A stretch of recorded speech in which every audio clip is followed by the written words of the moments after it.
तो आ गए अब हम लोग एक नया खंड कविता का लेकर, सुमित्रा नंदन पंत द्वारा रचित ग्रामश्री, सीबीएसई क्लास 9। पंत जी का अगर उनकी शिक्षा के बारे में बात करें तो बनारस और इलाहाबाद से शिक्षा ग्रहण किया उन्होंने।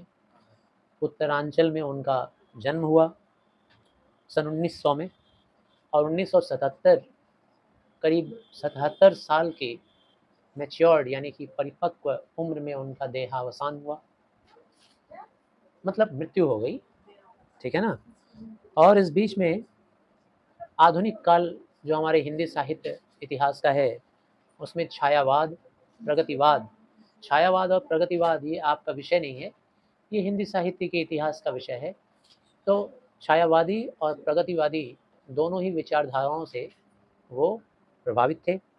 अब आइए उनकी ये बड़ी ही सुंदर कविता ग्राम श्री के बारे में हम लोग आलोचना करें। ग्राम श्री ग्राम श्री जो कविता है वो ग्राम यानी कंट्री साइड जिसे कहते हैं इंग्लिश में हम लोग, ग्राम की सुंदरता का बखान करने के लिए है। जितने भी आप लोग स्टूडेंट्स पढ़ रहे हैं, अगर आप लोगों का ग्राम होगा यानी कि गांव अगर है, अगर आप कभी देहात इलाके में, गांव इलाके में गए हैं, अलग अलग ऋतुओं में अगर गए हैं, आप गई होंगी, आशा है, ठीक है ना। कुछ बच्चों को भाग्य नहीं है, उनका गांव नहीं है, कलकत्ते के शहर में रहते हैं, बड़े बड़े मकानों में या फ्लैट्स में, तो उनकी दुनिया वहीं तक सीमित है। लेकिन गांव में जो दुनिया होती है उसकी सुंदरता असीम होती है, यानी हर ऋतु में अलग अलग सुंदरता बिखेर रहा होता है ग्राम का माहौल, हर ऋतु में अलग अलग। बसंत ऋतु में एक अलग दृश्य दिखेगा, ठीक है ना।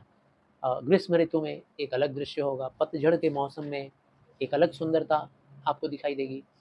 ग्रीष्म ऋतु और शीत ऋतु में तो अलौकिक सुंदरता नजर आती है, बहुत ही अद्भुत सुंदरता। तो ग्रामश्री का जो पहला पद है, उस पहले पद को हम लोग पढ़ें और देखें क्या है। तो पहला पद, फैली खेतों में दूर तलक मखमल की कोमल हरियाली, लिपटी जिससे रवि की किरणें चांदी की सी उजली जाली, तिनकों के हरे हरे तन पर हिलहरित रुधिर है रहा झलक, श्यामल भूतल पर झुका हुआ नभका चिर निर्मल नील फलक। तो सबसे पहले हम लोग देखें कुछ कठिन शब्द अगर आपको यहाँ मिल रहे हैं, तो तलक, पहले लाइन में तलक है, तलक मतलब दूर तक। फैली खेतों में दूर तलक, यानी कि खेतों में दूर दूर तक। जो बच्चे खेत नहीं देखे हैं वो कल्पना करें कि बड़ा लंबा चौड़ा सा एरिया है, उस पर फसल उगा हुआ है। फिल्मों में शायद देखे होंगे, DDLJ में शाहरुख खान सरसों के खेत में और वो यूकेलेले बजा रहा है और दूर तक वो सरसों का खेत फैला हुआ है। तो दूर तलक फैली खेतों में, क्या फैली हुई है भाई? मखमल की कोमल हरियाली, मखमल के जैसे हरियाली, हरा भरा खूबसूरत सा, मतलब खेत भरा पड़ा है खूब दूर तक मखमल के जैसे। मखमल एक मटेरियल है, मखमल का कपड़ा होता है, बहुत ही सॉफ्ट होता है, उसको टच करने पर उसके ऊपर फर होते हैं, हल्का हल्का फर होता है, काफ़ी फ्लेक्सिबिलिटी होती है, काफ़ी सॉफ्टनेस होता है, काफ़ी नरमी होती है उसके अंदर। तो उसी से तुलना किया गया है खेतों का। हरियाली दूर तक फैली हुई है, मखमल सी हरियाली, बहुत ही सुंदर नरम सा खेत। लिपटी जिससे रवि की किरणें, जिससे, जिससे यानी उस हरे भरे खेतों से, हरे भरे खेतों से लिपट गई है। लिपट गई है मतलब आलिंगन कर ली है। कौन? रवि की किरणें, रवि का मतलब सूरज, सूर्य, सूर्य की किरणों ने खेतों से आलिंगन कर लिया है खेतों से लिपट लिया है, चिपके हुए हैं सब। चांदी की सी उजली जाली, और उन खेतों, लहलहाते खेतों का जो ऊपरी सतह है, परत, किससे तुलना किया गया उस परत का? मखमल, मखमल सा वो ऊपरी परत है, और अब वो सूरज की रोशनी से चमकदार होकर के कैसा दिख रहा है? जाली के जैसा, उजली जाली, एकदम चमकता हुआ जाली। जाली क्यों बोला गया है भाई? तुम लोगों ने जाली देखा है, नेट? उसमें कभी काला, कभी मतलब शेड दिखेगा, कभी लाइट दिखेगा, कभी शेड, कभी लाइट, कभी शेड, कभी लाइट। एक्चुअली में वो जिस चीज़ से जाली बना रहता है उस पर कंसंट्रेट करोगे तो शेड दिखेगा, और बाकी जो उसका होल है उसको देखोगे तो लाइट आर पार जा रहा होता है, तो रिफ्लेक्शन से वो चमक रहा होता है। तो जाली से तुलना इसलिए किया गया है कि जब खेतों के ऊपर सूर्य की किरण पड़ेगी तो जहाँ पे हरियाली पे पड़ेगी वो थोड़ा शेडेड दिखेगा और साइड में अगर किरण गिरेगा तो वो उजला दिखेगा। तो जाली से तुलना किया गया है।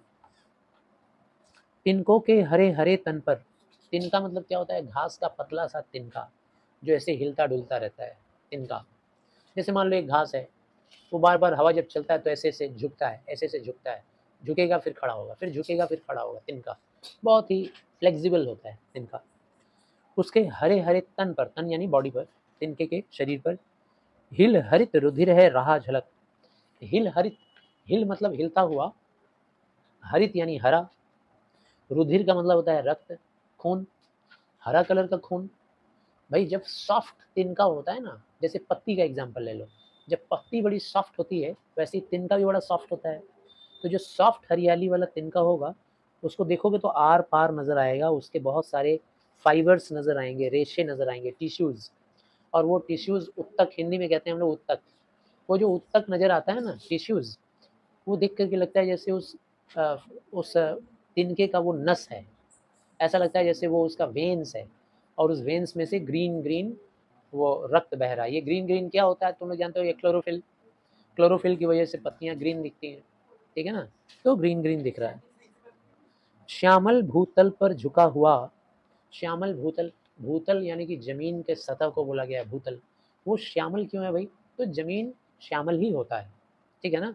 कहीं कहीं भूरा दिखता है, जहाँ रेगिस्तानी इलाका है वहाँ भूरा दिखेगा, येलो दिखेगा, गोल्डन गोल्डन दिखेगा। जहाँ पथरीला जगह है वहाँ काला दिखेगा।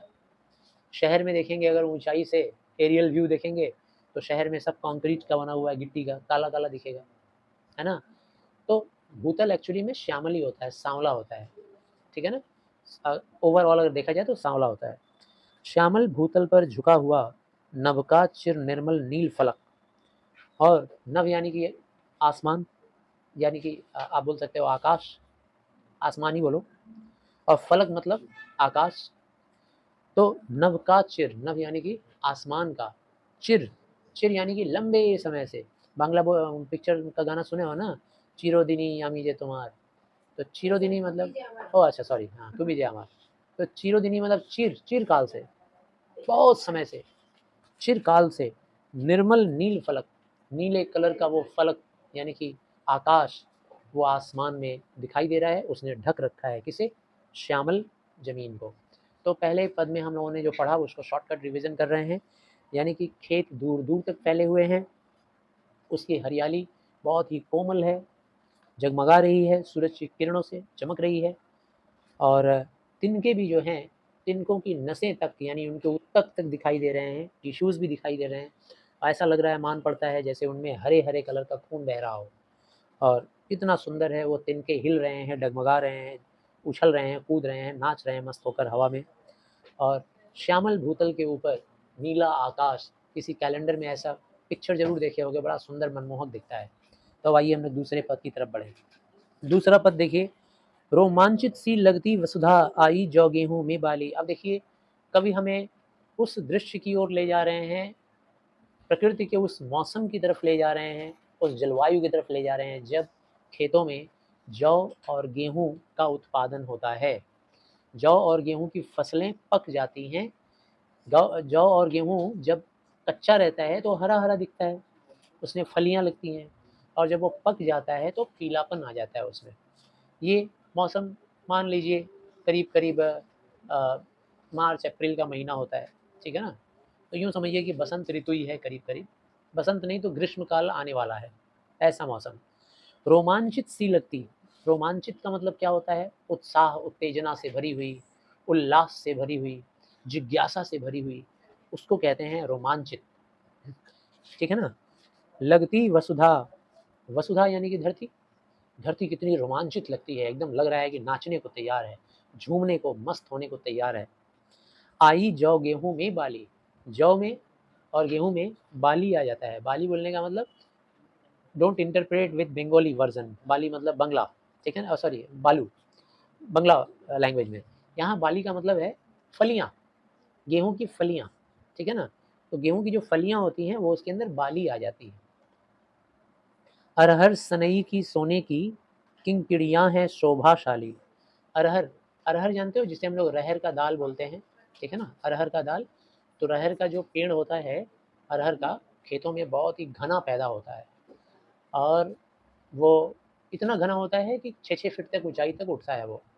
उसमें भी फलियां लगती हैं, वो फलियां भी ग्रीन होती हैं।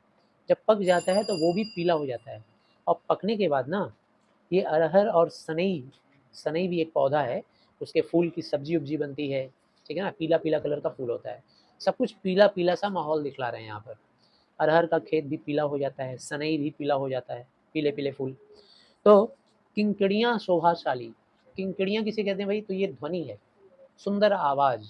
इमेजिन करो कि जब अरहर का दाल पैदा होता है ना, तो उसकी जो छिम्मी होती है, छिम्मी मतलब इतना बड़ा बड़ा फली जो है, उस फली के अंदर 5-6 दाल होता है। अब वो जब पक जाता है तो थोड़ा ऐसे साउंड करता है, एक छिम्मी को पकड़ के हिलाओगे तो उसके अंदर जो फली होता है दाल, वो अंदर अंदर हिल रहा होता है पूरा, तो घुंघरू की तरह बजता है, ऐसा लगता है जैसे घुंघरू बज रहा है। किंकड़ियाँ हैं शोभाशाली, बहुत ही शोभित लगती हैं ऐसे माहौल में। उड़ती भीनी तैलाक के गंध, फूली सरसों पीली पीली। अच्छा, साथ ही साथ सरसों का खेत, उस टाइम में सरसों भी पूरा पक गया रहता है, कटने के लिए तैयार। सरसों भी पीला पीला, पीले पीले फूल सरसों के। तैलाक के गंध, तैलाक के मतलब तेल जैसा गंध, सरसों से ही तो सरसों का तेल बनता है ना। तो जब सरसों पक जाता है, कटने वाले माहौल में आ जाता है कि अब उसको काटना है, हार्वेस्ट करना है, तो तेल तेल सी खुशबू चारों तरफ महकती रहती है सरसों के खेतों में।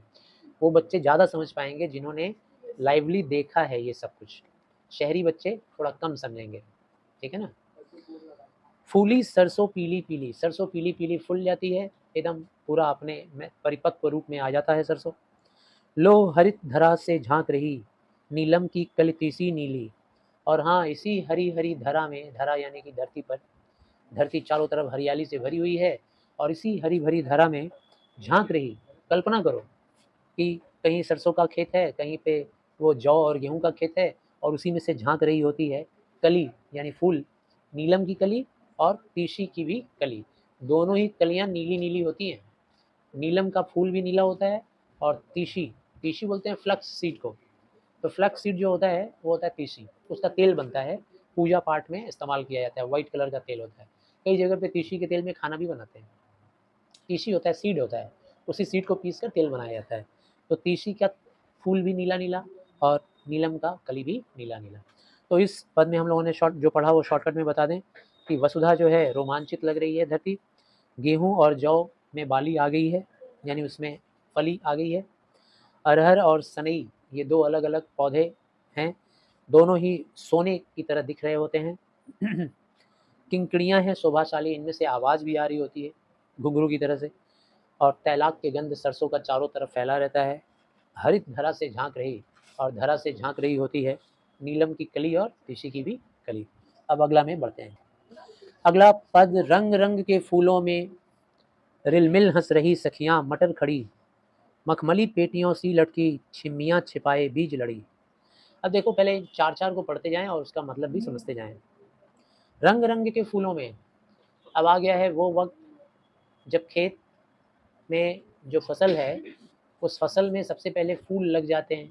फूल लगते हैं उसके बाद ही तो फल लगते हैं ना, क्यों? तो फूल लगने का वक्त आ गया है, रंग रंग के फूल खिले हुए हैं खेतों में। रिलमिल, रिलमिल जैसे हम लोग झिलमिल बोलते हैं, वैसे रिलमिल, लहराते हुए अलग अलग रंग के फूल।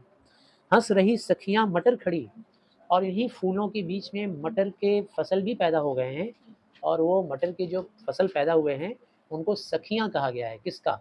फूलों का।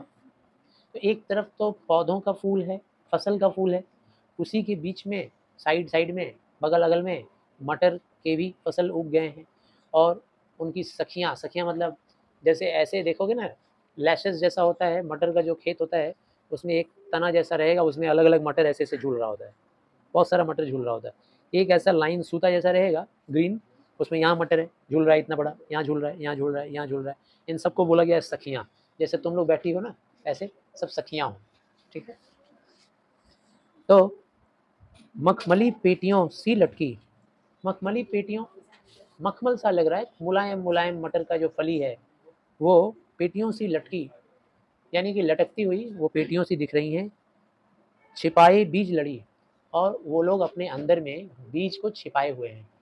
भाई मटर का दाना ही तो बीज है, उनके अंदर जो दाना है, उन दाना को अपने अंदर छिपा करके सारी सखियां खड़ी हैं। कौन? मटर। मटर के छिम्मी को बोला गया है सखियां। छिम्मी जानते हो ना, ये यूपी बिहार ये सब हिंदी भाषा में प्रचलित है। फिरती है रंग रंग की तितली, रंग रंग के फूलों पर सुंदर। तो छिम्मियाँ छिपाए बीज लड़ी, लड़ी मतलब समझ रहे हो, कतार। सारी छिम्मियाँ जो मटर की हैं वो ऐसे कतार में, ऐसे लाइन से उस हरे डाल पे लटक रही हैं। फिरती हैं रंग रंग की तितली, रंग रंग के फूलों पर सुंदर। यानी कि तितलियां रंग बिरंगी हैं, वो ऐसे उड़ रही हैं इधर से उधर, एक डाली से दूसरे डाल पर, एक छिम्मी से दूसरे छिम्मी पर। ऐसा लग रहा है जैसे तितलियां ही नहीं, फूल उड़ रहे हैं एक डाली से दूसरे डाल। मतलब तितलियां भी रंग बिरंगी, फूल भी रंग बिरंगी। तो ऐसा लग रहा है जैसे तितली नहीं उड़ रहा है, बल्कि जो फूल है ना, फसल का फूल ही उड़ रहा है इधर से उधर। फूले फिरते हैं फूल स्वयं, फूले फिरते हैं फूल स्वयं। लग रहा है जैसे कि फूल ही उड़ रहा है, तितली नहीं उड़ रहा है, स्वयं खुद ही अपने फूल ही अपने उड़ रहे हैं। उड़ उड़ वृंतों से वृंतों पर, वृंतों मतलब डंठल, एक डंठल से दूसरे डंठल पे उड़ उड़ के जा रहे हैं। वृंत मतलब क्या होता है? डंठल, पेड़ का जो डंठल है, फसल का डंठल। एक डंठल से दूसरे डंठलों पर, वृंतों वृंतों, डंठलों से डंठलों पर। तो इस पद में हम लोगों ने जो पढ़ा वो शॉर्टकट में जान लीजिए कि जो अ, खेत है वो फूलों से, एकदम रंग बिरंगी फूलों से भर गया है रिलमिल। और मटर की जो लड़ियां हैं वो सखियों की तरह आपस में लटक रही हैं। और रंग बिरंगी तितलियां खेतों में उड़ रही हैं, और तितलियों के उड़ते हुए देखकर ऐसा लग रहा है जैसे फूल ही उड़ रहा है एक डंठल से दूसरे डंठल तक। अब रजत स्वर्ण मंजरियों से लद गई आम्र तर्पी डाली। रजत का मतलब होता है चांदी, और स्वर्ण का मतलब सोना। मंजरी जानते हो ना, आम के पेड़ों पर मंजरी लगती है। मंजरी होता है फूल, सबसे पहला स्टेज। अभी ठंड का ही मौसम फिनिश होने वाला होता है, तभी पेड़ों पे मंजरियां लग जाती हैं। यही मंजरियां आगे जा करके आम बनती हैं। ये मंजरी होता है, फूल होता है, आम का फूल। जितना ज़्यादा मंजरी लगता है हम लोग को दिखाई देता है कि भाई आने वाले दिनों में उतना ज़्यादा आम पैदा होने वाला है। रजत स्वर्ण मंजरियों से, मंजरियों का दो विशेषता बताया गया है, रजत रंग की भी है चांदी, और स्वर्ण सोने के जैसी भी हैं। लद गई आम्र तरु की डाली। आम्र जो है यानी आम के पेड़ को कहते हैं तरु, तरु यानी पेड़। आम का पेड़ की डाली पर लद गई है मंजरियां। झर रहे ढाक पीपल के दल। और चूंकि ये पतझड़ का मौसम है, तो ढाक, ढाक क्या होता है? पलाश। पलाश देखे हो ना, ये दुर्गा पूजा के टाइम में आप लोग देखते होगे, जो बाजा बजाने वाले लोग होते हैं, नगाड़ा, उसमें पीछे ऐसे निकला रहता है वाइट वाइट कलर का, ठीक है ना, पलाश का फूल। तो वो पलाश में पतझड़ में सब वाइट वाइट वाइट वाइट सब झड़ रहा है, सब झड़ रहा है पतझड़ के मौसम में। पीपल के दल, पीपल के पेड़ से भी पत्तियां झड़ रही हैं, पीपल भी झड़ जा रहा है, पलाश भी झड़ जा रहा है पतझड़ में। हो उठी कोकिला मतवाली। और ऐसे में कोकिला यानी कोयल, चिड़िया मतवाली हो जाती है और खूब गीत सुनाती है। कोयल कूक भरती है। महके कटहल मुकुलित जामुन। मुकुलित मतलब क्या होता है? आधा कच्चा आधा पका, अध पका। यानी कि अपने प्राइमरी स्टेज में जामुन कच्चा कच्चा दिखता है, अभी खिला नहीं है, ठीक है। महके कटहल, और कटहल के वृक्ष पे कटहल जब पैदा हो जाते हैं, थोड़े पकने लग जाते हैं, महकता है चारों तरफ कटहल। जंगल में झरबेरी झूली। और जंगल में झरबेरियों के पेड़ों पर झरबेरी झूल रहा होता है। झरबेरी क्या होता है भाई? छोटा छोटा, जिसको बांग्ला भाषा में कूल बोलते हैं, ठीक है ना। छोटा छोटा कूल नहीं होता है, स्कूलों के सामने वगैरह बेचता है, बड़ा अच्छा लगता है खाने में, ठीक है ना। बचपन में मैं भी खाया था। वो कूल में जो है थोड़ा नमक वमक डालकर, रेड रेड कलर का होता है, छोटा छोटा छोटा छोटा, ठीक है। ठोंगे में डालकर लोग नमक डालकर दे देते हैं, कूल, झरबेरी। फूले आड़ू इम्बू दाड़िम, आलू गोभी बैगन मूली। और सब्जियों का मौसम होता है, तो फूले मतलब चारों तरफ भरे हुए हैं खेत। किससे भरे हुए हैं भाई? आड़ू से। आड़ू क्या होता है? आलू बुखारा होता है। आलू बुखारा एक फल होता है, देखे होगे, टमाटर जैसा दिखता है, रेड रेड कलर का, खट्टा मीठा होता है। अंदर में सीड जो होता है ना, बहुत बड़ा बड़ा सा सीड होता है, इतना बड़ा बड़ा सीड होता है, पत्थर जैसा, स्टोन जैसा। और एकदम रेड टमाटर जैसा दिखता है, इतना बड़ा बड़ा, ऐसे आलू बुखारा। पीच नहीं, पीच नहीं, अलग है। नींबू और दाड़िम, दाड़िम किसको बोलते हैं? अनार को, ठीक है ना, दाड़िम। आलू गोभी बैंगन मूली, और सारी सब्जियां मतलब उग जाती हैं, और भरा हुआ रहता है पूरा का पूरा खेत। अब अगला, अगली पंक्ति, मतलब अगला पद। पीले मीठे अमरूदों में अब लाल लाल चित्तियां पड़ी। मीठे मीठे अमरूद अब पीले हो गए हैं, जब पीले हो जाते हैं तो मीठे हो जाते हैं। कच्चे में मीठा नहीं रहेगा, पीले पीले में मीठा हो जाता है। लाल लाल चित्तियाँ पड़ जाती हैं उसके ऊपर। चित्तियाँ क्या होता है भाई, चितकबरे कलर का हल्का हल्का दाग आ जाता है। जब पीला हो जाता है ना तो ऊपर दाग आ जाता है हल्का हल्का, चित्तियाँ लाल लाल। इससे पता चलता है कि उसमें कितनी मिठास होगी, कितना प्यारा होगा वो अमरूद। पक गए सुनहले मधुर बेर, और बेरों के पेड़ पर बेर जो होते हैं वो मीठे मीठे बेर पक गए हैं, पूरे पीले पीले हो गए हैं वो भी। आंवली से तर की डाल जड़ी, और आंवला से, आमलो की जिसको बोलते हैं, आमलो की, आंवला, आंवली, आंवली से तर की डाल जड़ी।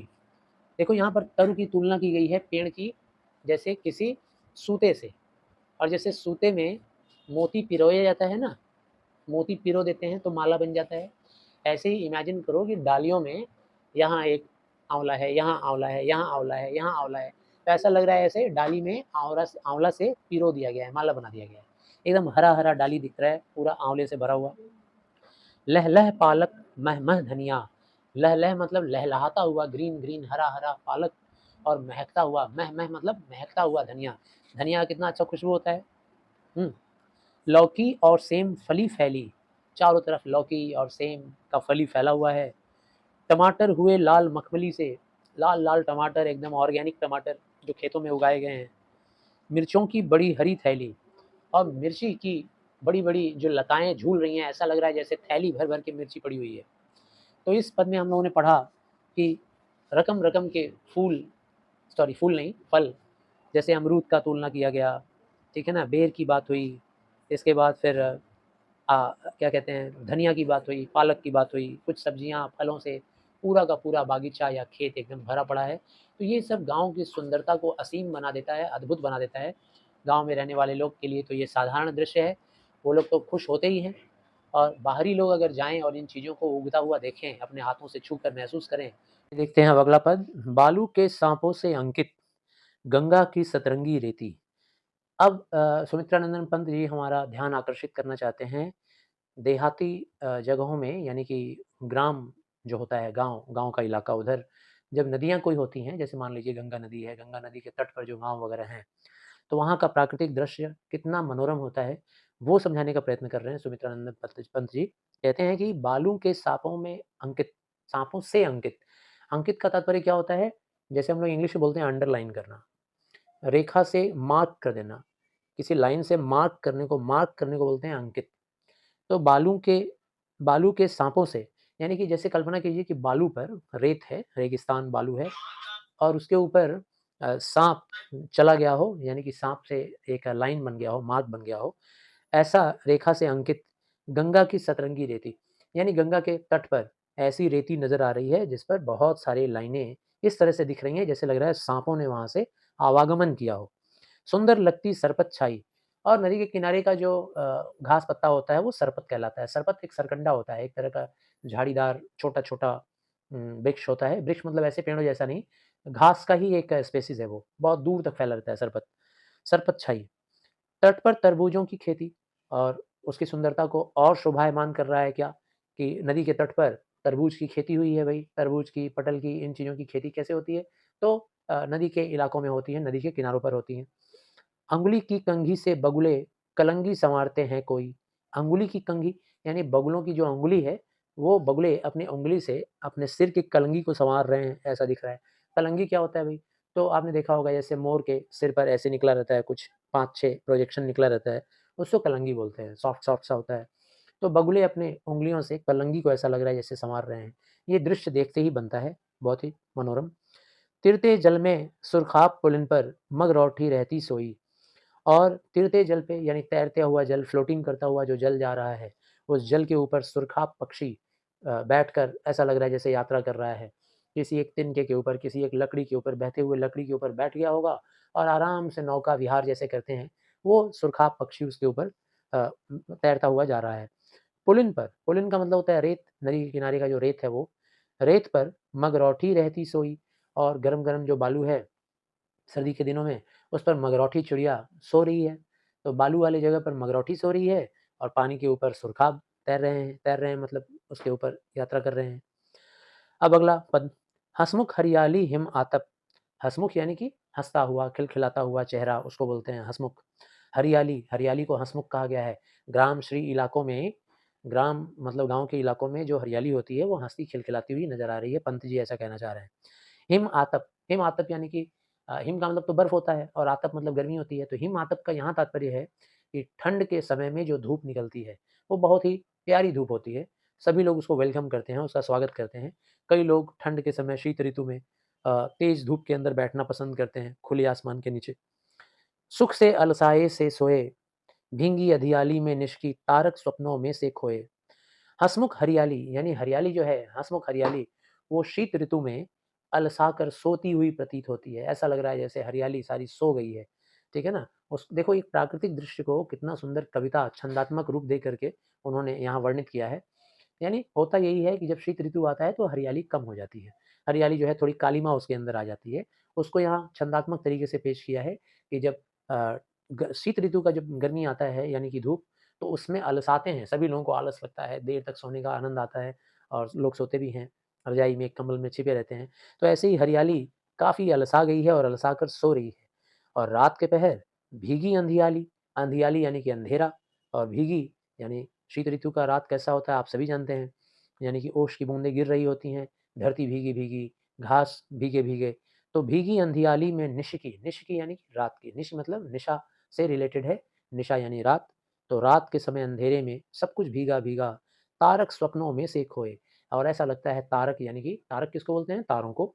तो तारे भी सपने में ऐसा लगता है जैसे कि खो गए हैं, वे लोग भी सो गए हैं। क्योंकि रात जो शीत ऋतु का रात होता है वो काफ़ी लंबा होता है, सन्नाटे से भरा रहता है, शांत रहता है। लोग ज़्यादातर रास्तों पर या भीड़-भाड़ मचाए हुए नहीं दिखते हैं। मरकत डिब्बे सा खुला ग्राम, जिस पर नीलम नभ आच्छादन। मरकत क्या होता है भाई? तो मरकत होता है अब एक तरह का रत्न होता है। तो रत्न मतलब एक तरह का पत्थर, पन्ना बोलते हैं उसको। तो यहाँ पर पन्ना तात्पर्य नहीं है, मरकत डिब्बे ऐसा नहीं है कि उस डिब्बे में सिर्फ़ मरकत ही मरकत है। नहीं, मरकत डिब्बे सा खुला ग्राम, यानी कि ग्राम जो गाँव है वो खुला-खुला है, उसका नज़ारा एकदम खुला-खुला सा है। जैसे मरकत का डब्बा खुला रहता है, यानी पन्ना एक तरह का रत्न होता है, पत्थर होता है, तो उसका डब्बा खुला रहता है, तात्पर्य ये बताना चाह रहे हैं पंत जी, लेकिन ये इसका मतलब नहीं है। मतलब है हीरे मोती से जवाहरात से भरे हुए डब्बे जैसे खुले हुए हों और ऐसा प्रतीत होता है जैसे खजाना पूरा भरा हुआ है और डब्बा खुला हुआ है। ऐसा ही ग्राम है। ग्राम क्या है भई? खूबसूरती का खजाना। चारों तरफ खूबसूरती उसमें भरी रहती है और ग्राम एकदम डब्बे सा खुला हुआ है। निरुपम हिमात में स्निग्ध शांत, स्निग्ध का मतलब होता है प्रेममय, प्रेम से भरा हुआ, शांति। और हिमात मतलब शीत ऋतु का, हिमांत मतलब शीत ऋतु का अंत, हिमांत यानी कि शीत ऋतु का अंत। निरुपम यानी अतुलनीय, शीत ऋतु जो होता है उसका जब अंत आता है और अब बसंत का मौसम आने वाला होता है, तो वो जो सुंदरता होती है ग्राम की वो निरुपम होती है। मतलब उसकी कोई उपमा नहीं होती है, उसका कोई तुलना नहीं है। इतनी खूबसूरती, अतुलनीय खूबसूरत खूबसूरत। स्निग्ध शांत, एकदम प्रेम में शांति में डूबा हुआ गाँव। निज शोभा से हरता जनमन, और अपनी शोभा से, निज का मतलब होता है खुद का, अपना। शोभा यानी सुंदरता, अपनी ही सुंदरता से ग्राम, अपनी ही सुंदरता से लोगों का जनमन जो होते हैं, यानी जन यानी लोग और मन यानी जानते ही हैं उनका मन, तो लोगों के मनों को हर लेता है, छीन लेता है, चुरा लेता है। तो ग्राम की इस तरह से खूबसूरती यहाँ पर बताई गई। आशा करते हैं आप सभी को समझ में आया। प्लीज़ वीडियो को ज़्यादा से ज़्यादा शेयर कीजिए और पसंद आए तो लाइक भी कीजिए, और कोई परेशानी हो तो कमेंट बॉक्स में आप कमेंट कर